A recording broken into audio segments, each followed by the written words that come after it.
اساسگزار صلح و وحدت ملی پیشوای ملت پرزیدنت جمهوری تاجیکستان محترم امامعلی رحمان در شهر کولاب با نشان احترام و قدرشناسی به گذشتگان آرامگاه عالم و متفکر مشرق زمین میر سعید علی حمدانی را زیارت نموده با قرائت آیات ها از قرآن مجید بهر پایداری ثبات و آرامی تاجیکستان صاحب استقلال، آسودگی مردم کشور و پیشرفت و شکوفایی وطن دعا و فاتحه نیک کردند. مقبره و حدود آرامگاه این شخصیت تاریخی ملت تاجیک در دوران صاحب استقلالی پورا تجدید و نوسازی گردیده به یک مکان آباد و زیبا تبدیل داده شد که همه روزه صدها نفر سیاحان داخلی و خارجی برای زیارت و بازدید به این مکان تشریف می‌آورند. میر سعید علی حمدانی شخصیت شناخته عالم علم و معرفت بوده. محض اعتراف مرتبه برادری و برابری آدمان، احسان و مروت، نقش علم و معارف و معرفت اهالی، ترغیب صلح و آرامی،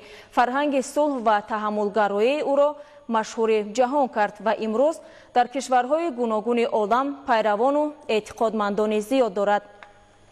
پرزیدنت جمهوری تاجیکستان محترم امامعلی رحمان با رهبریت شهر و مسئولین آثارخانه میراث ادبی و آثار خطی به نام میر سعید علی حمدانی جهت باز هم آباد و زیبا گردانیدن حدود این مکان تاریخی و در سطح بلند استقبال گرفتن